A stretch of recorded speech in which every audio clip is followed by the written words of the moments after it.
Make, miss. It's a make or miss league, baby. That's it. Make, baby, the 5-hole. Raptors Hawks, Trae Young nutmakes FVV. Oh, no. And misses a deep three. Tracy, you wish you would have hit it? I thought he hit that shot, man. Come on, Trae. Operation was a success, but the patient died. See that? I like that one. You gotta play up on him, Howard right? special. Like, you gotta play up on him because he can launch from any time. That's Hey, an man. ankle breaker right there. It's one thing I just never wish ever happened to me. Yeah, you don't want to fall. Nah. You don't want to fall. Come on, you can get a steal that way. That is the utmost confidence to do that, though. And that's Well, he's going for a 2-for-1. I will say that. But you know, I've seen him do that probably 3 or 4 times in this season, where he just throws it between guys' legs. So he's got that in his bag. So it's not something that surprises me. All right. Miss happiness. Rough night for Andre Drummond in D.C. First, he gets turned around by Bradley Beal, your worst nightmare team, Mac. Then, here it is again.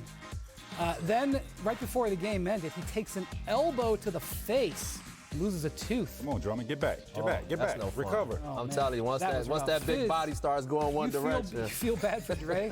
And he gets nailed right in the face here. You feel bad for him? Well, I mean, anytime you lose a tooth, you kind of got to feel bad for a guy. You don't want him to have What's that. worse, getting crossed over or losing the tooth? The crossover. Getting crossed You can over. put Come the on, tooth man. back. That crossover's on film forever. Come on, man. He makes a max contract to play defense. Sometimes you're going to get dunked on. Sometimes you're going to get crossed over. probably going to the best Yeah, games. he disappeared on him. Fine. Bradley Beal disappeared on him there. A whole set of new fronts. Make ambition. Pelicans Grizzlies. Jackson Hayes gets the feed and tries to end Brandon Clark's career. Tracy, why is this rookie class so angry? You know what, man? The league is so young now. These young guys can come in and have an impact right away. Yeah, Man. they angry because they're millennials. They're angry about everything. Oh, this is an old school coach. When I first met you, Fizz, you were a new school guy. Now you're an old Oh school no, guy. I'm all kinds. I'd like to point out, it's contractually obligated to point out, Jackson Hayes is a 62% free throw shooter. This is a good foul. It's a good foul to put Jackson Hayes on the line. Absolutely. Wow. Miss selfishness, Lakers, Celtics. Check out the behind-the-back dime from This is Marcus nice. Smart to Enes Kanter. That was nice. With the left hand in traffic In like traffic. that. Then we go back to Atlanta for this drop-off from Trae Young to John Collins. Fizz. Yeah, it wasn't like Marcus. No, which of these is better? that's Marcus tough, Smart man. says that's Off in the traffic. dribble with the left hand Absolutely, in traffic. absolutely. That's nice. yeah. I don't even think it's. We see that every night. Yeah, you don't see actually, this right Trae here. shouldn't be getting in the air there. It wasn't good fundamentals. Marcus, That was a nice play by Marcus there Good with the left fundamental. hand. That's real nice. I mean, no offense to Trae. That was awesome assist. but come 2 on, points. Ennis, you gotta dunk that. Fair point. Yeah. Make authority. A bunch of good dunks around the league last night as well. Ugh. Terrence Ross, Bam Tracey Adebayo, Ross. Deontay Burton. Oh, There's Bam. Here's Burton. Athleticism. Oh, man. T-Mac. Oh, baby. Which is your favorite? I think that just That was one it right there. That was a little In traffic. windmill in traffic. Little creativity right there. Absolutely. No, Good that was, night in the association. Lots of games, lots of good stuff. Some boys can jump right there. All right. Let's get to the Clippers, who play in the NBA's lone game tonight against the Mavericks in Dallas. Paul George is going to miss another one there, but despite their 30-13 record, there's a feeling like this team is not where it should be at this point in the season. I've got a column today on the ESPN app about how this team differs from super teams of the past. Yeah. Coach Fizz, you were part of the Heat coaching staff during the well-known Heatles era. What do you think makes this Clippers team different? Load management. See, that wasn't even a term when we had those guys together. It was. We didn't even think about resting anybody, and now that's actually a big deal. And so, I think for them to build chemistry, at some point those guys are going to have to start getting on the floor together a lot more. And I think that's probably the biggest difference between the teams. And even then, it took us a year to get that team where everybody was clicking on all cylinders, and they haven't even gotten to the point to figure out who's going to sacrifice what, because somebody's going to have to sacrifice their game. That was a thing in Miami, right? Learning how to sacrifice. Huge. Chris Bosh was the biggest sacrifice. He got to a point where he made threes and he focused on the defensive end. And then the really big one was one day when Dwayne came into the gym, and it was just he, myself, and LeBron shooting free throws, and he said, "You know what, LeBron, this is your team now, and I'll follow you." And when he told him That was that, a big moment. oh boy, LeBron went crazy and he exploded. That wasn't until year. the second year. That was the beginning of the second year, and once he said that, we went on a roll. Was the first year they struggled a lot, right? We Trying was- to figure yeah, out. We were each 8 other. and 9 to Right. start the season, and a big part of it wasn't that they were fighting for the spot. It was more everybody was trying to give each other space, Right. and figure out Who's okay, going to defer? Who's going to sacrifice? absolutely, who's going to take the last shot? Yeah, I think with this Clippers team, the challenge is there's these holdover guys who last year had to play their tails off every night to crawl into the 8th seed. And now this year, you've got Kawhi taking it easy, PG's been out with injuries, and like they're taking losses because they're not playing hard, or not playing, they're having healthy scratches. And some of those holdover guys are like, this is not how we play.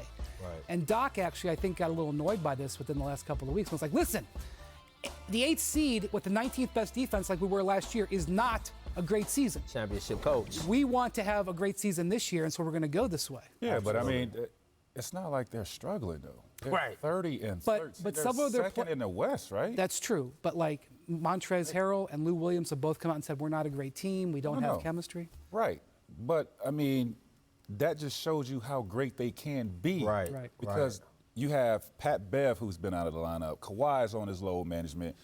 Paul George is dealing with a hamstring. The consistency is not there, and they still are second in the Western 30 Conference, wins. Right? 30 wins. And they're 2-0 against the team that's in first So, place. I mean, Yeah. listen, there's nothing to worry And about. I think Kawhi came out and said that. Kawhi is like, listen, enjoy the process. Yeah. Basically, let load management work. Absolutely. We're going to play for the long haul here. And over the last 10 days, Kawhi's been great. He scored he 30 looks points. healthy. Yeah, and think about what he did the same thing in Toronto. He wouldn't play back-to-backs, and they managed him there. Look how it turned out for him in Toronto. They weren't necessarily the best team in the East the whole year, but when the lights were on and the popcorn was popping, who was on that I court? want to listen to somebody that's actually been through it and done it and achieved the ultimate goal, and that's Him. Kawhi Leonard. And that's him And twice. Doc. And Doc. The other Doc. other thing I'll say is, you know, their best lineup, which I think is PG, Paul George, Harrell, Lou Will. Williams, and Patrick Beverly. Yep. They've played a total of 46 minutes together. See. Right. So come But on. let me ask you this, as a coach, when do you want to have your team getting together? I mean, we are now in mid-January. I think after All-Star for this team is when it's going to start Ramp coming it up. together. They're going to ramp it up. Those guys are going to start playing more minutes together, and they're going to be hitting the ground running when they get to the playoffs, and they're going to be strong and healthy. And I still believe the championship is going to be figured out across the street. I don't blame you. And by the way, Toronto was kind of like this last year. They had a good record. But They Right. were choppy Exactly. the first half of the season. Exactly. All right, well, coming up, we're going to hear from Zion Williamson ahead of his big NBA debut tomorrow night. But first, here's what the Jump recommends for today. Malika Andrews, my colleague, with the story up on the ESPN app about the rules for sitting in section 114 at the Barclays Center. The group, referred to as the Block, is responsible for some of the funniest chants you may hear throughout the season. Read it during the break.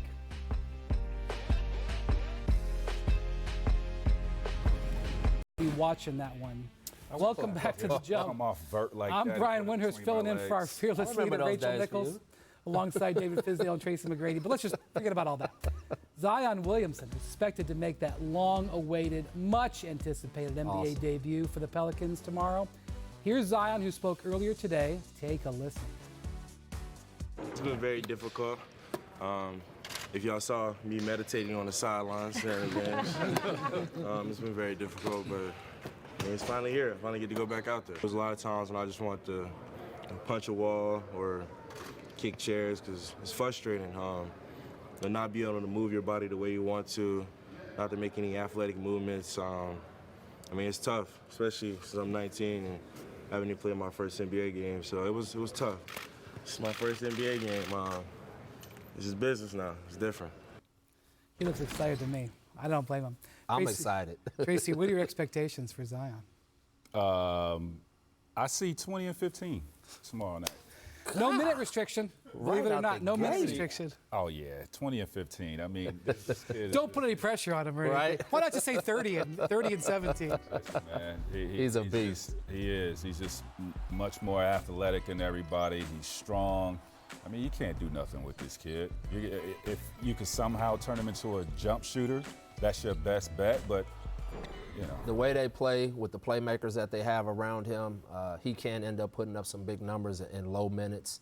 I got one piece of advice for him: hang on the rim. Don't let all of that come down with gravity. Yeah, I mean, I got to be honest with you. You were talking about that earlier. Yeah. It sounds like you're being flippant, but that's real advice. No, I'm serious. Like, he jumps so high, at some point that has to come down. Right. You know, that big, strong body has to land, and that impact hitting that wood all the time. I just like for him to hang on the rim a little bit just to soften the land. What he said today was he's been working on not landing straight-legged. Yeah. So that the shock doesn't go up to the knees. Right. We've never seen anything like this. Yeah. We've never seen anything like this. So, not that I would know what it means to come down. Only time I've been that high is in a plane. And so, but I can only imagine just the impact over and over again from landing. I'm just excited to have him back. So I want to see the Pelicans make this push for J.J. Redick's sake. He's been in the playoffs every single year that he's been in the league. Right. Tracy, what's it like coming back from injury and joining a team midstream like this? Well, I mean, mentally, it's a tough hurdle to get over.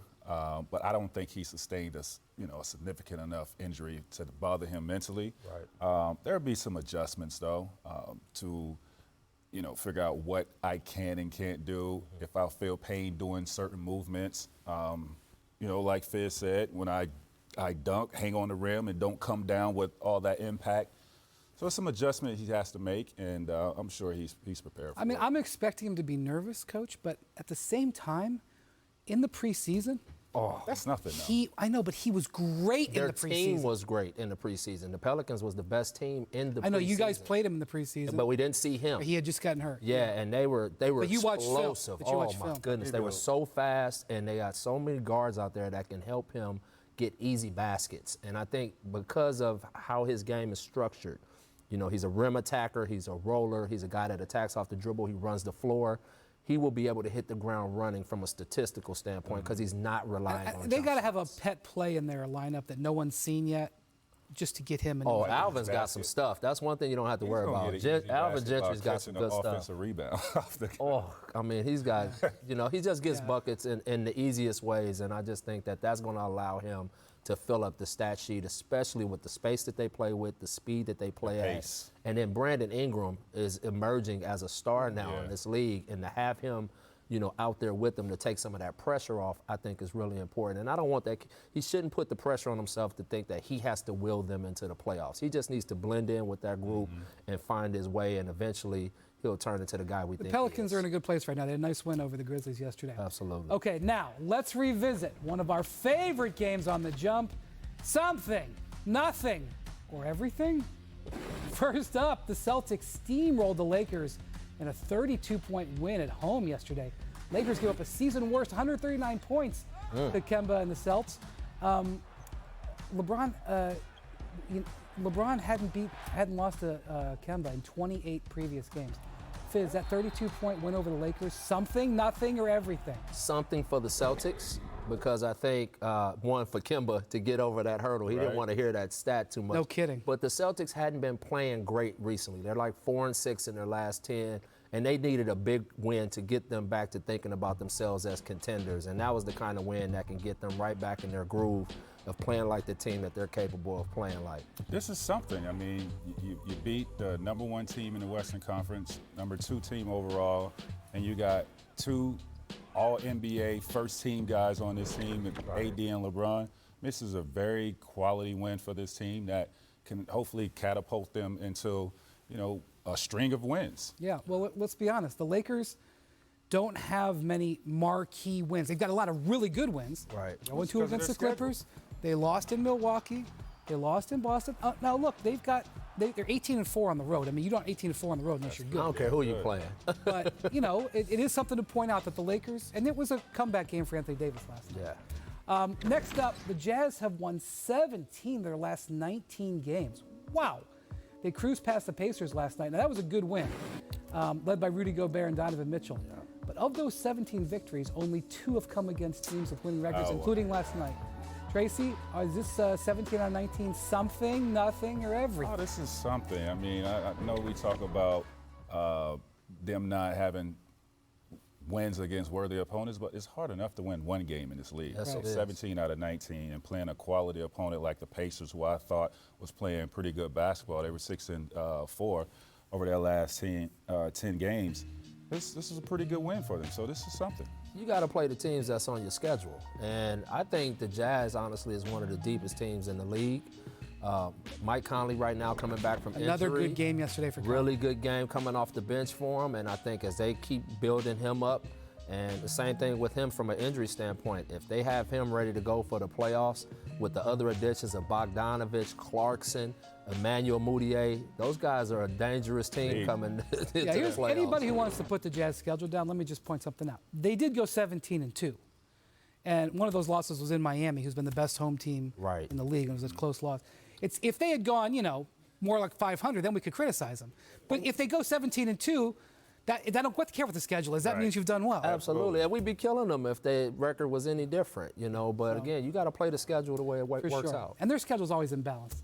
Last up, CP3 says he won't turn down his player option if he requires a trade to a title contender. He was asked by Sports Illustrated whether he'd waive that final year of his contract, a $44.2 million option in 21-22, if it meant he could be traded to a championship contender. By the way, that's a real question. I think that's a thing that could potentially happen. Here's what he said. No chance. That's not happening. Nope. 40 how much? 44.2. Oh, yeah. Fizz, CP3 saying he won't turn that down. Is that something, nothing, or everything? I think it's everything. I think, obviously the money is great, but if you watch him play with this team and how he's leading these young guys, he looks as happy as he's looked playing basketball in a long time. And it's really been fun for me to watch him. Last night, what did he have, 27 in the first half against Houston? I mean, he was balling, and those guys really respect him. He's got two young point guards that's learning from underneath him with Schroeder and Alexander, and I just think that he's having a whole lot of fun out there, and he's going to see how it works out after he's a free agent. Yeah, I'm not turning down that. No way. There's no way in hell. 44? No. But this is everything. I mean, CP is just showing us that he's the best leader in basketball, right, as a point guard. I mean, not only is he still playing at elite level, but his leadership ability and rubbing off on Shea and those young guys in this OKC team who, when they made this trade, we felt sorry for CP. Like, damn, we go from championship aspirations to OKC team that's rebuilding. Nah, he's made this team competitive and helping, being an extra coach to Billy Donovan out on that basketball court. So, I mean, here's what I say. I say, make your $44 million. Yeah. Then go sign with a contender for the minimum. He's got what? Then make your $2 million at the back end. He's gonna get more than the minimum. That guy, because he's I'm just saying, in a couple years. Yeah, he's chase your contender status after you get that $44 million. Absolutely. The NBA world gathered today in New York to honor former Commissioner David Stern at a memorial service at Radio City Music Hall. Bill Russell and Kareem Abdul-Jabbar were among the greats of the game in attendance, and Adam Silver and Magic Johnson were among those who addressed the packed crowd with an emotional Magic calling Stern the greatest commissioner to ever live. We'll be right back.